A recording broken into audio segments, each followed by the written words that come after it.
waktuji sappo e tati yoni ɗo e haalirde mon Pindi radio ko ɗin waktuji sappo e tati joni ha toon to duɗal jaabi hattirde Cheikh Anta Diop mo Dakar. bandiraɓe musidɓe tedduɓe yonti jonde men mawde kabaruji e ɗemgal Pulaar.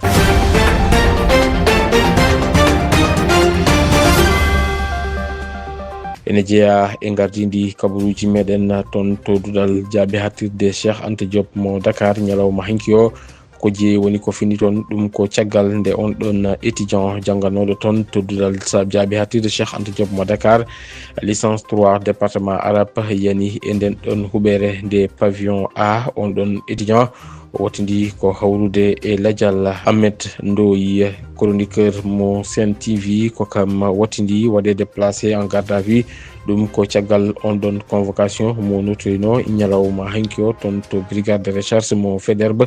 kanko on ɗon korkajo ko toon o wattindi heddade e juuɗe loskoɓe ɓe to Madina jaajɓe ɓesguli ɗi jalti ñalawma hanki o gam hollirde mette mum. sababude muɗum noon ko wasdeɓe yaddude forage mabɓe itte e juuɗe Asifor nawe e juuɗe ɓe ganduɗa kañumen goni SDR. ene jokki jillu dina l'islam kam e jokkere endam ko waɗata Ceerno Jalaluddin Ba e nder falde Podor e ñalawma hanki o artima guddidgol Daka Hudallahi Diawɓe mayen ketto hen. goto e jogiiɓe juɓɓudi Daka o tawa koye ballal musidɗo meɗen Ɗaha Moussa Ba. kabaruji caggal leydi kam e kabaruji coftal balli ko ɗum woni ko uddata jonde men kabaruji. bandiraɓe musidɓe tedduɓe ɗum ɗo e ko wona ɗum kala nene e nder kabaruji ɗi so tawi on cabbima joni joni piren pacciren.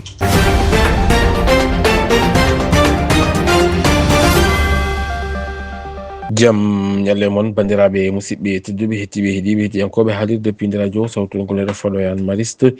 villa 92 S to karallagal ngal woni toon ko Seydina Oumar Boun Khaddab Diop ɗo yeeso haalirde nde ko musidɗo moɗon Djiby Dieng. kabaruji men e ɗemgal Pulaar eɗen puɗɗoro e olo jeeye baɗɗo hanki toon to duɗal jaabi hattirde Cheikh Anta Diop mo Dakar. ɗum ko caggal nde on ɗon étudiant yani e nden ɗon huɓere wonde toon to pavillon A toon to duɗal jaabi hattirde Cheikh Anta Diop mo Dakar hawri e ladial on ɗon étudiant noon o innitoto ko inde El Hadj Mohamed Nia. o woni ko toon to licence 3 département arabe. o jeeya ko e nder diwan mo Kaolack wuro wiyetengo Jingen. kanko noon caggal nde wonno e nder suudu makko caggal nde on ɗon moto électrique waɗi explosé addini kulhuli kam e jibru fewde on ɗon étudiant ko ɗum jeeyi sababu kanko étudiant o diwi on ɗon bâtiment 2e étage ko hen o hawri e ladial en wayi noon caggal nde on explosion o waɗi ko nden kanko on étudiant o diwi kanko wondude étudiant ji goɗɗi goɗɓe ɓe noon kañumenne keeɓi hen gagnande so tawi kay en tumnima on ɗon ɓatake mo ganduɗa kay ɓe ganduɗa kañum goni toppitiɓe kala ko ƴowiti yala haali université o ɓayyini ɗum e ñalawma hanki o. sen gumima on ɗon fanno kalen ko yewti e alhaali e ñawoje omo ganduɗa kañum woni Ahmed Ndoye chroniqueur toon to Sen TV. caggal nde o nodduno ñalawma hanki o toon to brigade de recherche mo Faidherbe. kanko Ahmed Ndoye noon o wattindima waɗede garde à vue. ɗum noon ko caggal nde o tuuma ha sudde konngudi ɗi gonɗani ko noon kadi e ƴettude konngudi ɗi pewani e fewnude ɗum mo ganduɗa kam woni e jogiiɗo hurum taw ko goto e hurumaji hoorejo o leydi ndi. ene wonta noon kanko Ahmed Ndoye so in tumnima e nden ɗon sewnde kabaruji Seneweb e kanko Ahmed Ndoye e aljuma hande o mo jogori ɓenninede toon to tribunal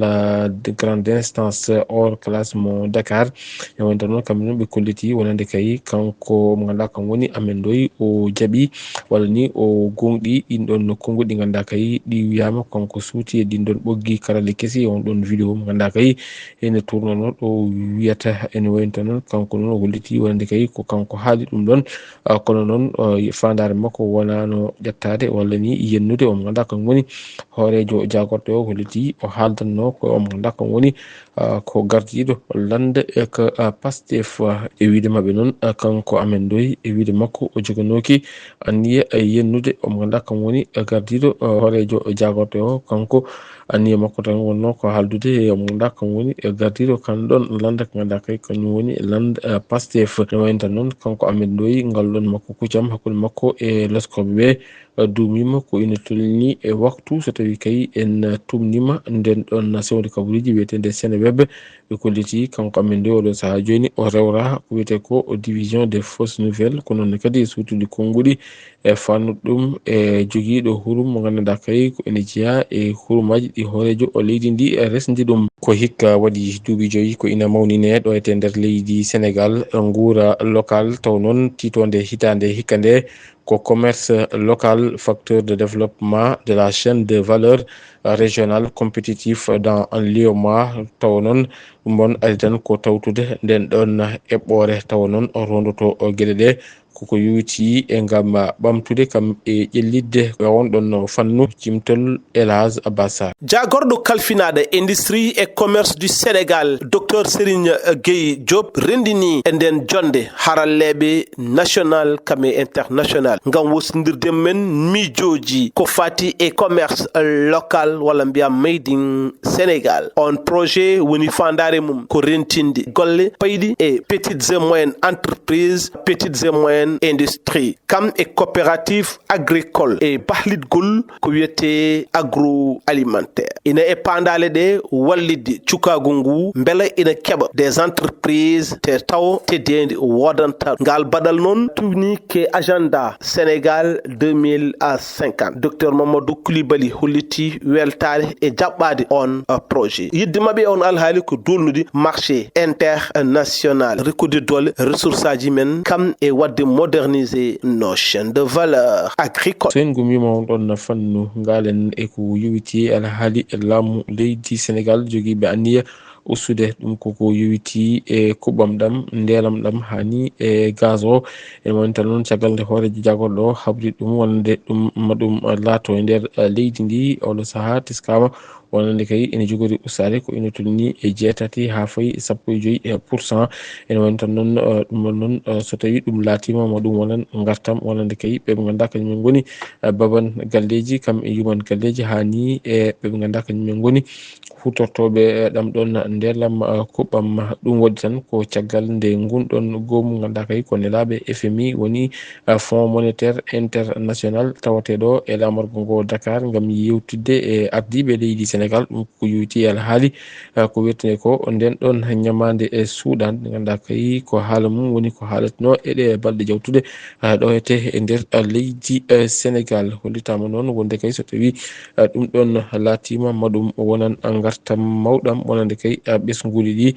ko noon kadi ɗum e ɗum jogori addude waylo waylo ɗum ko yowiti e nden ɗon gollorde taw ko société nationale d'électricité woni sénégalaise Sénélec ene woni tan noon on ɗon politique ari tan ko ngam hoybitande kam e wallide ɓesguli ɗi gurdam ganduɗa kay ko gurdam payodinɗam ko yowiti e noɓe mbawata wonirde haɓe mbawa wadde restauré ɗum ko wiyete ko équilibre hakkude ɗum ganduɗa kañum woni équilibre social o kam e discipline financiére o ngam wawde ƴellidde ɗum ko yowiti e faggudu leydi ndi wawa ɓamtade no hannirta niyete. So en gummima e on ɗon fannu en kalata ko yowiti e alhaali e cellal ene wayno toon to fallede nde Bambey toon noon waɗama toon inauguré ene wayno tan noon on ɗon maternité taw noon ɗum coggu muɗum so qimama ma tolno e temedere e million taw noon on ɗon maternité mo temedere million waɗa ko toon to Gatte Gallo noon ko wuuro tawatego e nder commune mo Dangalma ɗum bon noon woni ko e nder falde nde Bambey bon artan ko ngam o wallidde ɓe ganduɗa kañumen goni rewɓe so yiɓe tawateɓe on toon diwan nde gonka mumen toppitte no hannirta niyete e saaha mo ganduɗa kay ene katojini e safaro no hannirta niyete hollirama noon wonde kay on ɗon maternité ɓesguli ɗi ene cohluno ɗum no fewi ɗum noon so tawi ɗum laatima kay ma ɗum o wonan gartam kam e fayida mawɗo wonande kay hoddirɓe toon on ɗon cérémonie o noon waɗi ko ñalawma hanki o on ɗon maternité noon waɗama inauguré e ñalawma hanki o toon to gonɗon wuuro ganduɗa kay wiyeten ko Gatte Gallo tawatengo e nder commune mo Dangalma e nder falde nde Bambey. So en gummima Bambey e nde waɗɗon jeena toon to falde nde Podor to Madina Diathɓe toon noon ɓesguji ɗi goni ko beltaki ɗum ko caggal nde on ɗon forage mabɓe yiɗa ittede e juuɗe Asifor nawe e ɓe ganduɗa kañumen goni SDR kamɓe ɓesguji ɗi noon ɓe kolliti kamɓe ɓe jaadani hen ko ɗum jeeyi sababu ɓe mbaɗino seppo ñalawma hanki o caggal gonɗon seppo noon ɓe mbaɗi kuccam hakkude mabɓe e janiyankoɓe gam hollirde mette mabɓe ko yiwti on ɗon fannu ko noon kadi e wiideɓe ɓe jaadani e on ɗon alhaali ko yiwti e guittugol forage o e juuɗe ɓe ganduɗa kañumen goni Asifor nawde ɗum e juuɗe SDR ɓe kolliti wonande kay forage mabɓe toon ine joga jogogal moƴƴal te kadi ko ɓesguli ɗi jogui forage o so tawi kay en tumnima e konngudi omo ganduɗa kañum woni joguinoɗo konngol mabɓe e ñalawma hanki o on biyeteɗo Mamadou Diallo kanko noon o arti e sifa gonka ganduɗa kay kañumen woni forage o no ɗum jogora toon to Madina Diathɓe toyete so en gummima toon to Madina Diathɓe mbaɗata tabal manggal jehen ha toon to diwan mo Kédougou les femmes dynamiques de la région de Kédougou ko kañumen kay goni ko addi ballal mumen ngal ɗon ballal noon ɓe paari ɗum ko e sukaɓe jangoɓe e duuɗe Frayse ɗe hani e jangoɓe e duuɗe Alquranil Karim ɓe ɗum koko ƴettude ko ene tolni e temedere kit gam wallidde ɓen jangoɓe ɗen ɗon guure on ɗon cérémonie noon o waɗi ko toon to centre de formation professionnelle to Kédougou en kettoto hen biyeteɗo Fanta Makalou ko kanko woni hoorejo les femmes dynamiques de la région de Kédougou o yewtidi ko e musidɗo meɗen Alassane Seydou Fall. en hokkitiray no min hokkitirata hari on tuma yaltatano mais oɗo woni deuxiéme édition amen o hokkitirgol kidji pour sukaɓe ɓen élevaɓe ɓen e oɗo année nak mi waɗi prime kaye bic ardoise e ɗumɗoji matériel ji ɗin fof pour 100 élèves sac ji ɗin ko 60 mi hokkitiri e hoore ɗum kadi mi wi accu mi wallito sukaɓe rewɓe par ce que ɓe yahay école andata honnon tawirtama toon mi hokkitiri 50 usine pour sukaɓe rewɓe e dayira jeego mo andantama min jonniɓe alluje e jangguirte Alquran andi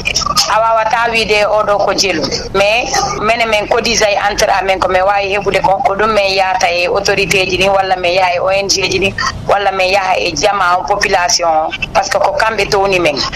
ko kamɓe wallitoto men woɓɓe hokkay men sac ji woɓɓe hokka men bigji woɓɓe hokka men pour yo min waɗu déroulé activité amen o mais minen min souvent min wiyay si on tigi on hokkude mon yo naɓu men o sodana men o walla men ara ko wallata men ko minen kadi min wawi wallitorde jama o par ce que minen ko ɗum waɗi immini men nder région Kédougou minen à chaque fois min yahata e école aji ɗi minen min naatay e quartier kala quartier min daara galle ɗe andantama moyen ji ɗin no sattiri ɓe seeɗa walla min nodda correspondant ji mi amin wonɗi ko village ji ɗin yoɓe daran men galle ɗe anda moyen ji mabɓe ɗin no sattiraɓe si ɓe jonni men liste on koye on liste min basorto min waɗa sa daari e nder plateforme femme dynamique de la région de Kédougou kala ko ɗisuɗo o habbanaki ɓiɗɗo makko mais ko habbani ko ɓiɗɗo musidɗo makko ɓiɗɗo goddiɗo makko hara juuɗe ɗen hewtani ko ɓaawo hara mo wawi mo wallitade minen ko groupe amen gon ko noon yaari. Vous écoutez Pide Radio. Nous émettons depuis Anne-Mariste, Villa 92S. en jettima e cimtol meɗen ko yowiti alhaali jillu diine l'islam kam e jokkere endam ngu woni e wadde ceerno Jalaluddin Ba daɗɗi e ñalawma hanki o kolol ko yowiti e Daka hitande ujunnaji 2025 on ɗon Daka bolow toon to Houdallahi Diawɓe on noon Daka joɗima ñalawma alkamisa hanki o ina hawri e capantati nduɗo lewru ndu gonɗen taw noon ɗum waɗi ko e dow gartogol ceerno Jalaluddin Ba julɓe ɓe mbaynima e banggueji kala gam arde hawrude e nde ɗo lulde dewal Allah Houdallahi Diawɓe noon ko wuro tawatengo e nder falde Podor ngoɗo wuro noon ina jaɓɓo e hitande kala nde ɗo lulde Daka o noon ma dumoɗo ha alet garawo o ko adi Daka o kina sako en kettoto hen ceerno Mahamadou Sow goto e joguiɓe juɓɓudi Daka o yewtidi ko e musidɗo meɗen Ɗaha Moussa Ba jettode godi ni Allah ina laado muɗum e kirndul Daka hanki sa tan ummiɗen hay ñalluɗen ƴaga ndewden wuro bellu ndewden gal ceerno Soyib en juuliɗo futuro garde khalifa men ceerno men ɓi ceerno men tanum ceerno men tedduɗomo Allah teddini o jooɗani men ɗo jonde hanki jiiɗen ko Alhaji Mahamad Sayid jiiɗen ko ceerno Ahmed Tidiani ceerno kanko woni ceerno Mahamoudou Jalaluddin yo Allah yommo moƴƴere yo Allah rokkumo rontinde ko taniraɓe makko kemno ko ha ko babiraɓe makko keeɓi ko kanko e ɓesgu ceerno kala ɓesgu julɓe kala e daka o jooɗima kikiɗe hanki futuro en jetti hen Allah kadi omo yaari kadi no foti yarude ni ko rewde hen Allah e jokkude enɗam e jangtade Allah heɗade banda ceerno mawɗo ceerno men baabi men jinnaɗo men ceerno Adama Dia mo sunnatu Bakkel o jeeya noon to wiyete ida e satu kanko no naate Alaji Mon Saydou nde o naata o yetti o fawmi leñol makko o nani ɗum nder hen andi ceerno ko guirlaji soko jaawo kadi omo yiɗi jawɓe sincani ɗum ngoɗo wuuro 90 caggal no Mauritanie e Sénégal mbadde woni événement waɗi Daka ko ceerno Amadou Tidiane ceerno waɗanno Daka o fuɗɗi 91 o yeehi ha 97 Daka o kuppi ɗon o watti ndi wadde Daka o arti men ɗo lan 2018 kadi o rokkiti men Daka o watte junggo ceerno Mahmoudou Djalaluddin nden Daka o ɓamti e ko alhamdulillah kadi ko ɓamti ko o meeɗa tardude gasi haalaɓe ceerto kabaruji meɗen nder leydi joni en jaɓanet kabaruji caggal leydi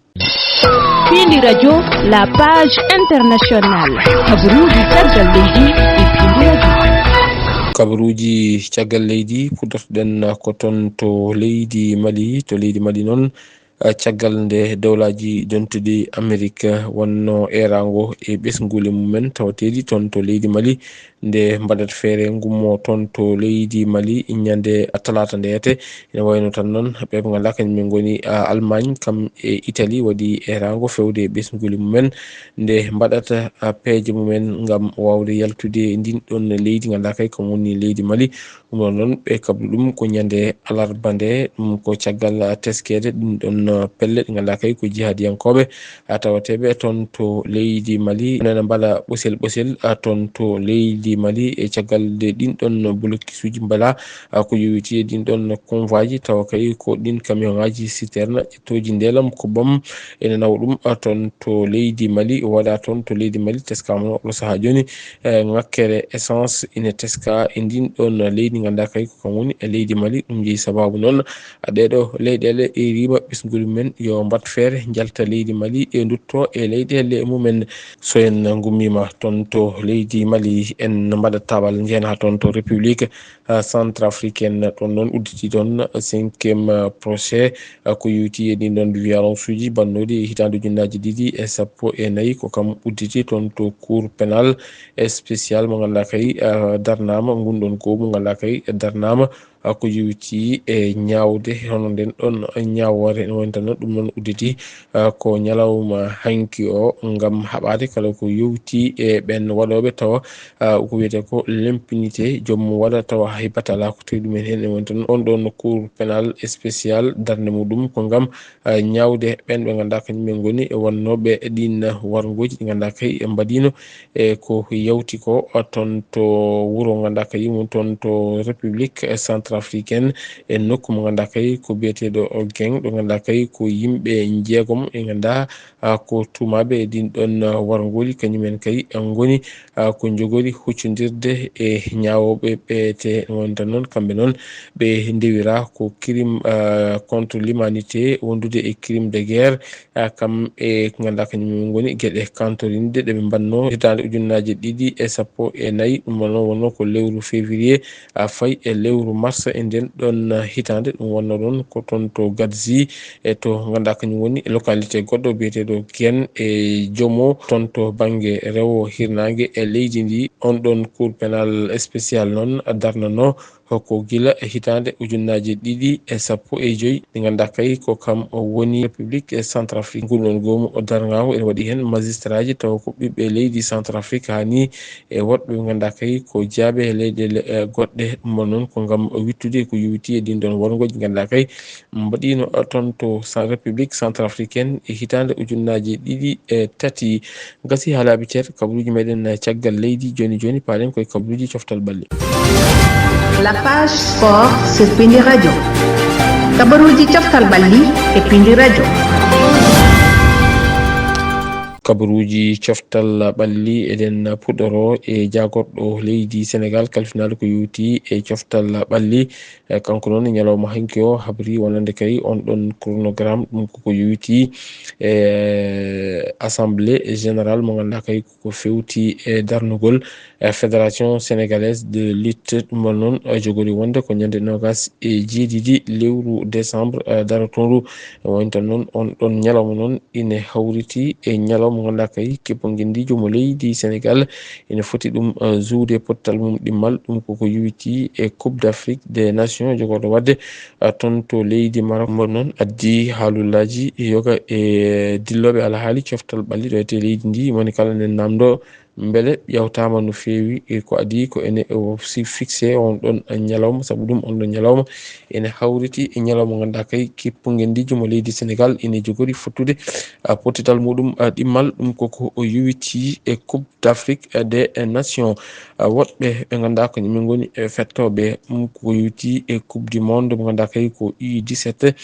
keppo guendijo mo leydi Sénégal caggal nde ɓe mbayni ɗo e lamorgo ngo Dakar ɓe jaɓani toon to Qatar ene woni tan noon ɓe jettima toon sanga waktuji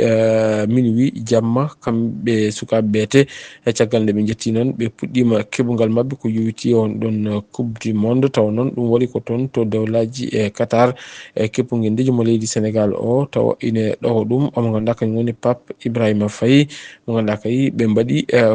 keɓogal mabɓe e gadaniwal e alkamisa hanki o toon to Doha to Qatar taw noon ko kamɓe sukaɓe kala ɓe tawtorama ko yuwiti e on ɗon première séance d'entraînement wonande kay keppo guendijo mo leydi Sénégal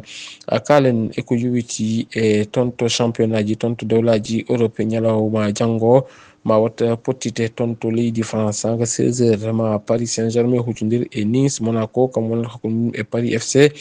ɓe ganduɗa kañumen goni Auxerre ma huccodir e ɓe ganduɗa kañumen goni Olympique de Marseille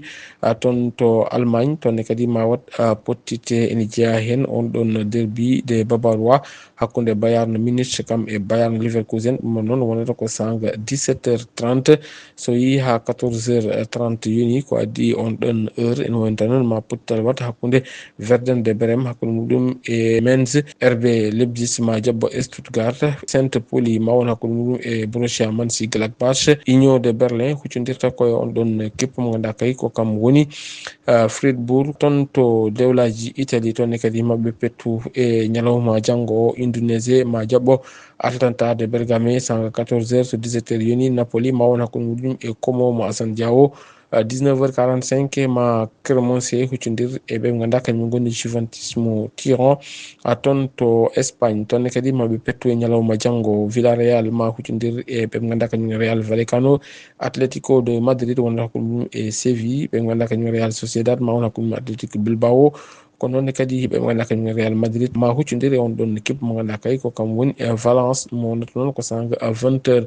toon to Angleterre ma wat pottite ñalawma janggo eɗen pottite noon en teska hen sanga 15h ɓe ganduɗa kañumen goni Nottingham Forest ma huccodir Manchester United e on saaha ɓe ganduɗa kañumen goni Fulham ma huccodir e Wolverhampton Crystal Palace mo Ismaïla Sarr ma won hakkude muɗum Brentford Burnley ma won hakkude muɗum e Arsenal ha joni 15h Brighton ma won hakkude muɗum e Leeds United so yi ha 17h30 yoni Chelsea ma ya jilluɗo toon to Tottenham kono ni kadi Liverpool ma huccodir Aston Villa ɗum noon wonata ko sanga 20h bandiraɓe musidɓe tedduɓe hettiɓe heeɗiɓe hettiyankoɓe haalirde Pinde Radio ko ɗum woni komin kemno rubnelade e kabaruji meɗen e ɗemgal Pulare ñalawma hande o en jetti en jarni dendagal wonnoɓe hen juuɗe men ha kabaruji ɗi mbawi latade ko noon jettirɗen rédaction mo Pinde Radio en jetti dendagal kaalirde cengodiɗe men on saaha aadi meɗen e kabaruji wonata ko altine soko gen haaji ɗo e nden min mbiyon jokke ɗoftade kam rewidade programme uji ɗi Pinde Radio Allah jarama jarama.